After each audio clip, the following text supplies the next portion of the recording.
She investigates variabilities to clinical outcomes, aiming for optimal drug therapy using population PK/PD modeling.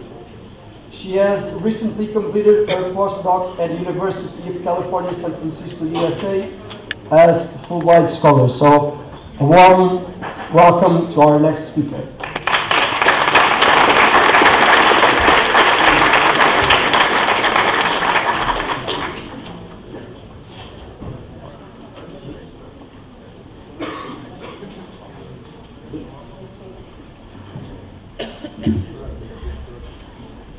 Thank you. Good morning, everyone. It's great to be here. First of all, I can change the slides, right? Okay, first of all, I would like to thank the organizers, especially Nevin Vučićević, for inviting me to present in this event. Additionally, I would like to welcome you on behalf of the Department of Pharmacokinetics and Clinical Pharmacy, Faculty of Pharmacy, University of Belgrade. Recent reports show that half of the world population is currently online. Only on Facebook, more than 100,000 pictures and photos are uploaded, more than 500,000 of comments are posted, and approximately on 4 million posts, the like button is clicked. So we are talking here about huge amount of data that we are generating every minute, every second of the day. And these data are currently being used by some companies, and they're targeting us as potential customers for their products. So this is just the beginning. So what is going to happen in the following years, we are going to see. And the big data in healthcare are going to become a big deal. It is going to change drug treatment, it is going to change drug development, and it is going to change healthcare systems in general. So I will talk today about how big data-based PK/PD models are going to transform dosing regimens and drug treatments. So first of all, I will begin by putting a pharmacokinetic-pharmacodynamic relationship in the context of the drug development. Further on, I will go on and I will show you why one dosing regimen may not always suit the needs of every patient. And before I conclude, I will give you several examples of the application of the population PK/PD models.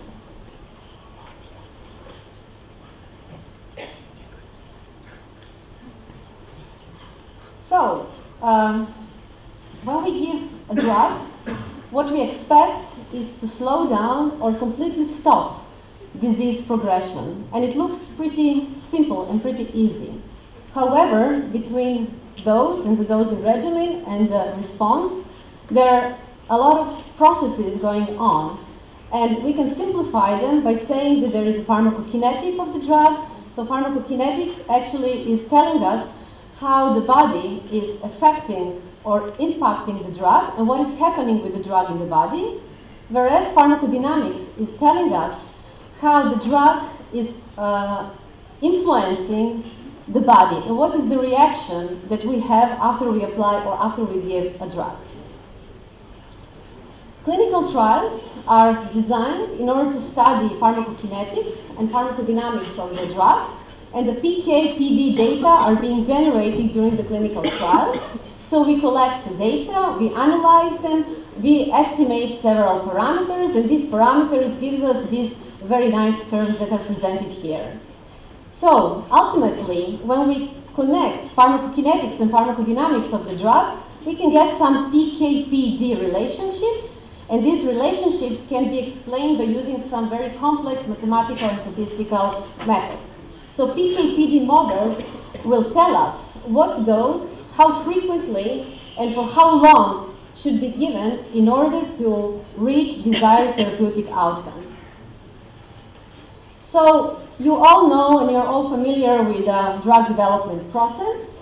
And in order to improve the prediction and in order to have better predictions of the drug efficacy and the safety during drug development, today there is a large emphasis of the quantitative predictions on the pharmacometrics and on the translational science, which is dating from the early exploratory stages throughout preclinical and clinical development.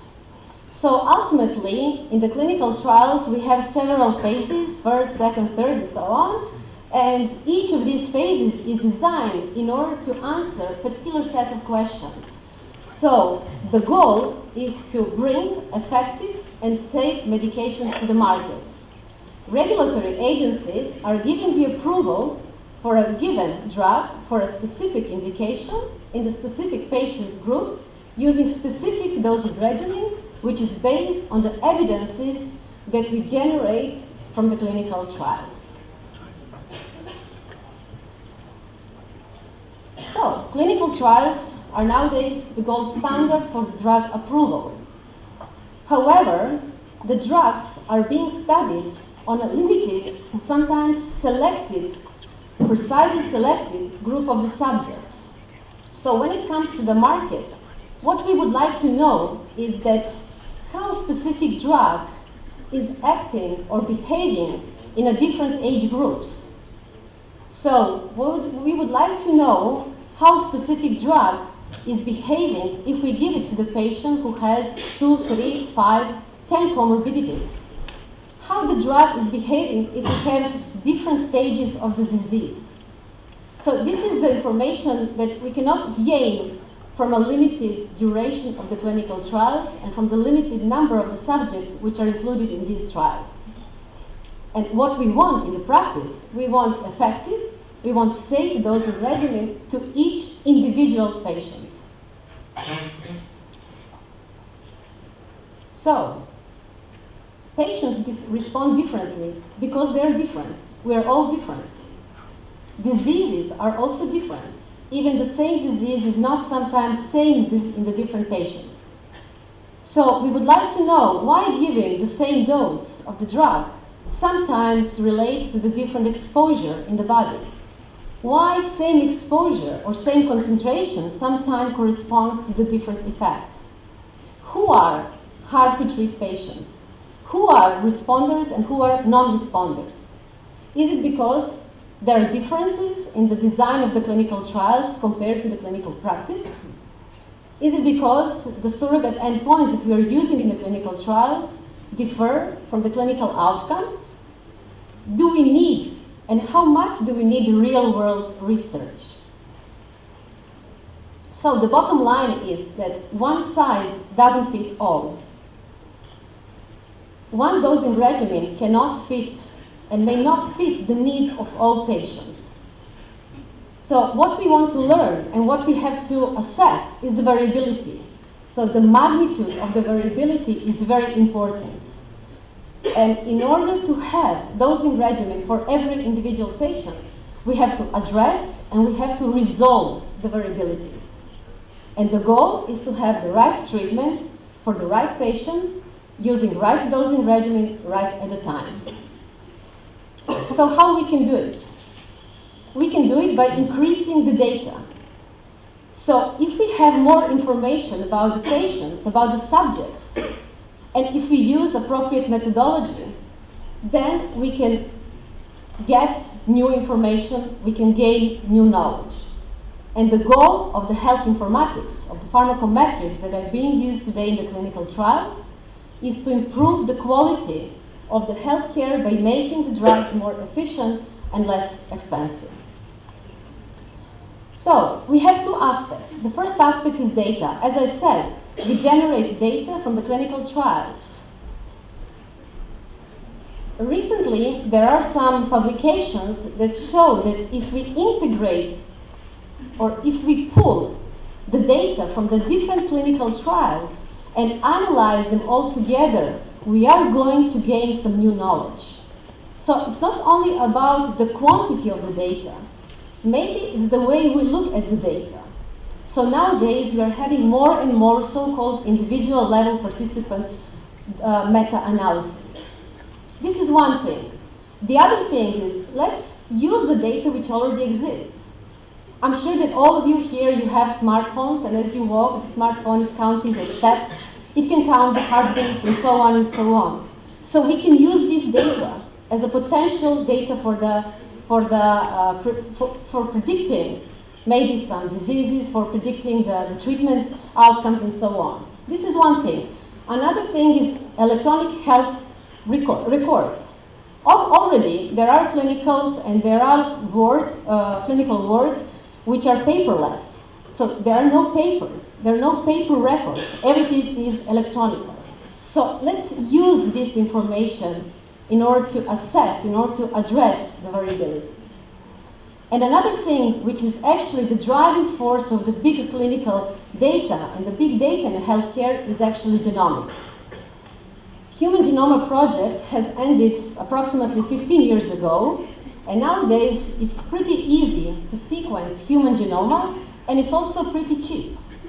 And this is actually the driving force of the big data in healthcare, and this is the driving force of the precision medicine.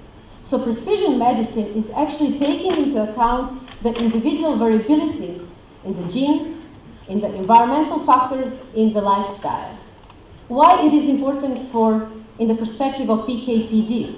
It is important because they play very important role and they can tell us how our body responds to the medication in terms of the genetic variations.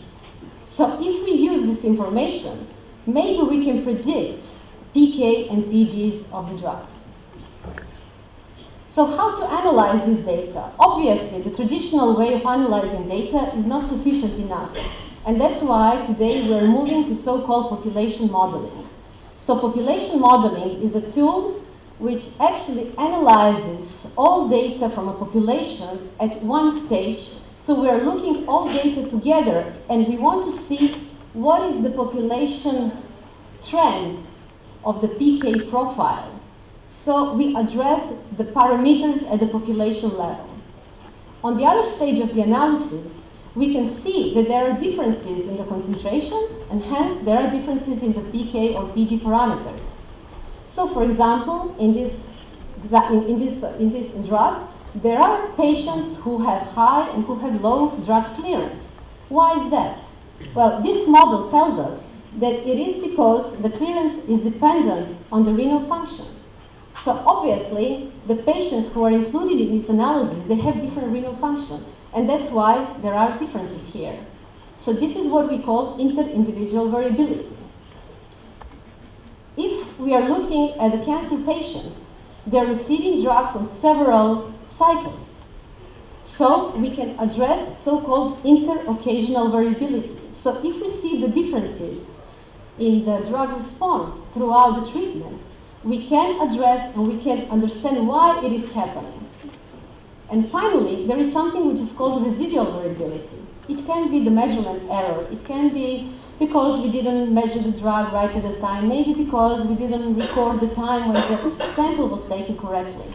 And this is something that we cannot explain. So, if we have the information about our patients, we can address variability. And as you can see in this model, which is given by a bunch of parameters, the final model tells us that we explained pretty good variability between patients by taking into account their renal function. But finally, at the end, there is still around 30% of the variability in clearance, which is not explained. Why is that? Maybe because we didn't have some data or some information regarding their genetics. Maybe this is the reason why there is still differences. So in order to explain variability, we need more data, we need more information. Will this be good enough in the future? Well, we don't know. Already, we're talking about machine learning, about artificial intelligence. We're talking about supercomputers. So we will see if we are going to be able to use PCs to develop some of these models. So how we can use these models? PK/PD models can be used as a tool. So they are serving us as a tool for the effective and for the safe drug treatments. We can use them to simulate potential clinical scenarios. So I would like to know what is the minimum level of adherence that is needed in order to have desired effect. So I can do it by changing the dosing regimen and simulating PK/PD profiles. Another thing, I can use these models in order to initiate dosing regimen. So I can say, okay, my patient has these and these characteristics. What would be the optimal dosing regimen for him? I can do it. Also, if I have his characteristics and if I have some measurements, I can also assess if that dosing regimen is appropriate for him. In other words, I can adjust dosing regimens. Today, this model-based dosing adjustment is proven to be superior over the clinical experience-based drug dosing. So let's move to several examples. So I want to show you here the example of one trial which has been done at UCSF. My colleagues have developed one PK model for a drug which can be used to prevent malaria. So in endemic regions of Africa, approximately 30 million pregnancies occur every year. And these pregnancies are putting the infants at a higher risk of the complications of the prenatal placental malaria. Another bad thing which is going on there is that there is a huge or increasing resistance to some of the usual drug treatments used for prevention of malaria. Additionally, HIV infection is also present. So, we have took data from the clinical trials, and what we saw is that women who are pregnant and who are HIV positive, if they receive the usual standard treatment together with antiretroviral therapy, they are at a higher risk of having decreased piperacin exposure. It's a drug which can be used to prevent malaria. So, combining this information with a PD model, we actually assessed that less than 0.5% of our women will reach the targets. So basically the treatment will be completely ineffective. So what we did, we took this model and we said, okay, let's simulate different scenarios. What if this drug is not given once per month, but is given on a daily basis? What if this drug is given every week? What will happen? So this is what we did. We basically took the model and we simulated different dosing scenarios.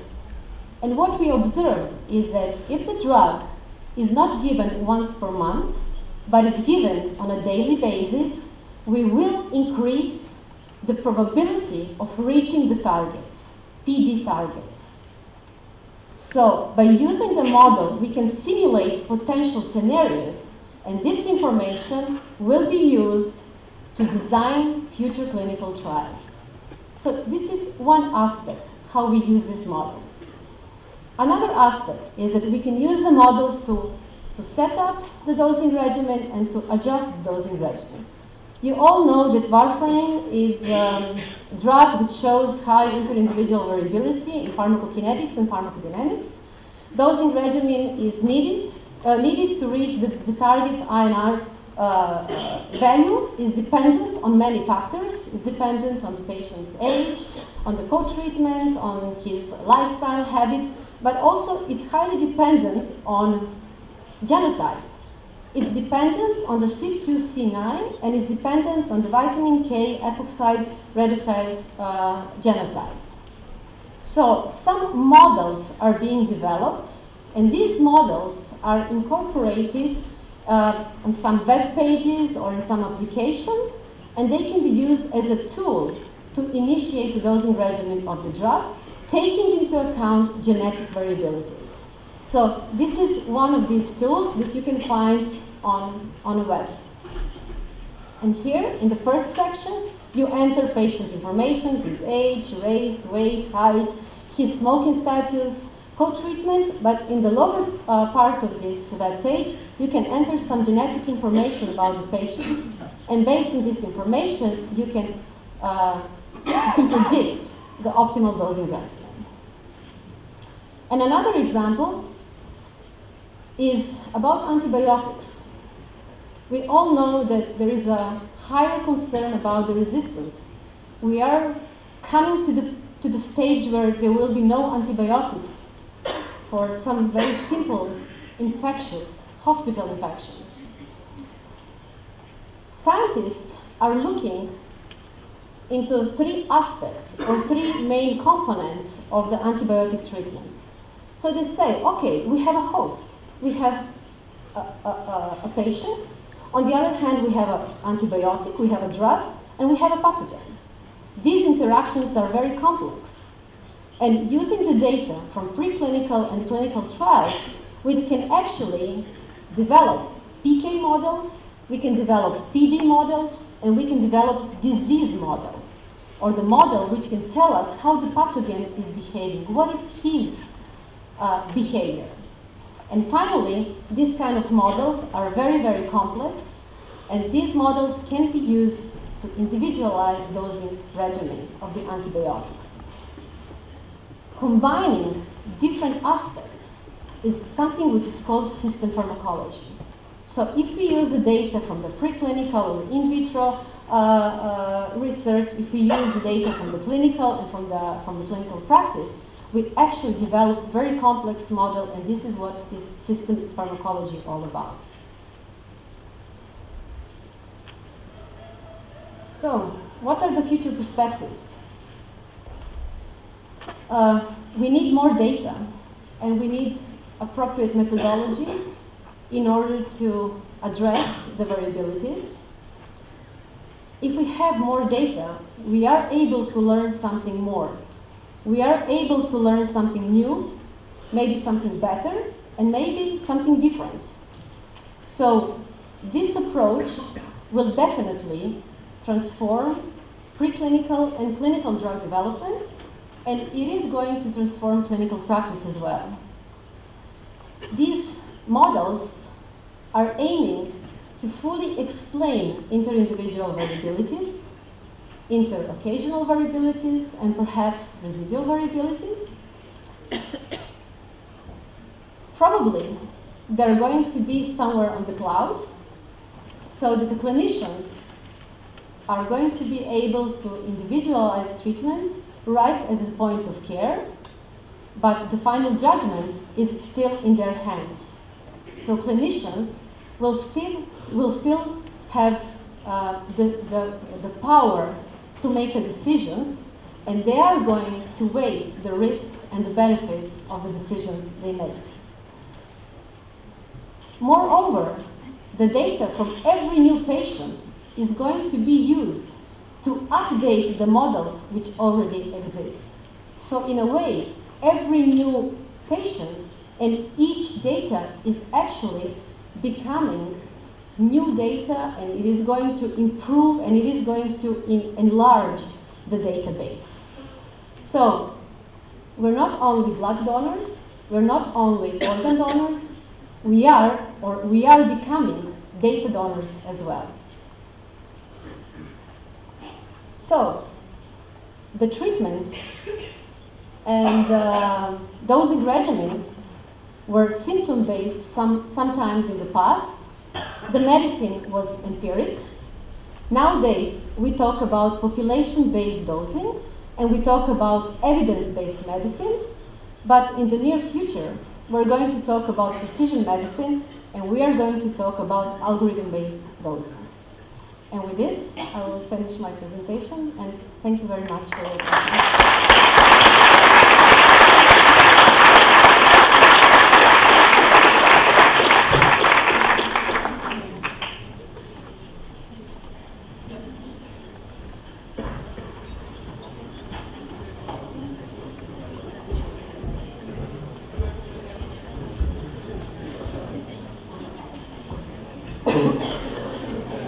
Okay, so now before proceeding to the panel discussion, I would like to give you some information, not only for today, but for the rest of the event, so please pay attention.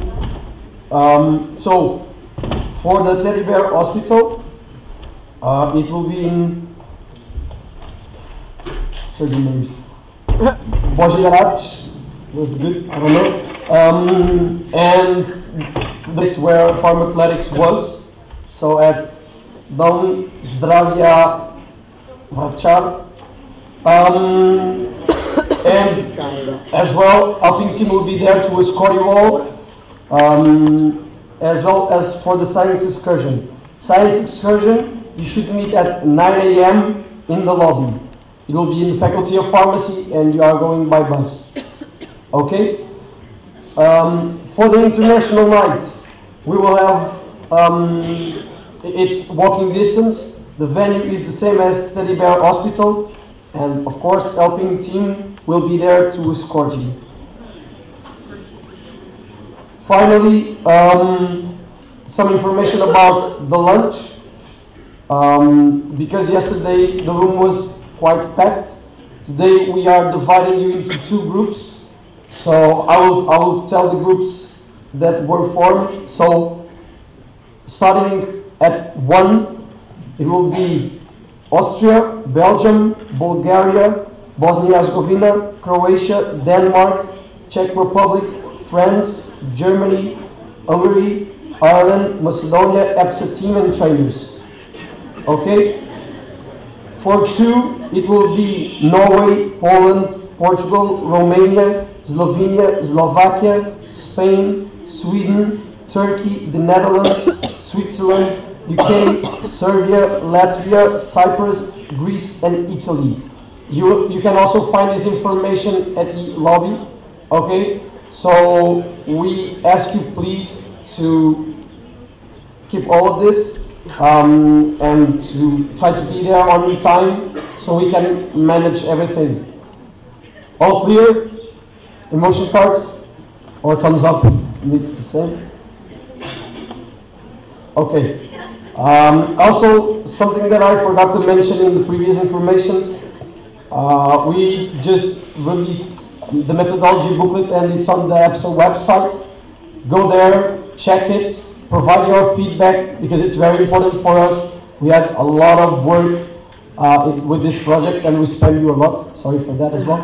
And your opinion is really important, so go check it out. And now we will proceed to the panel discussion.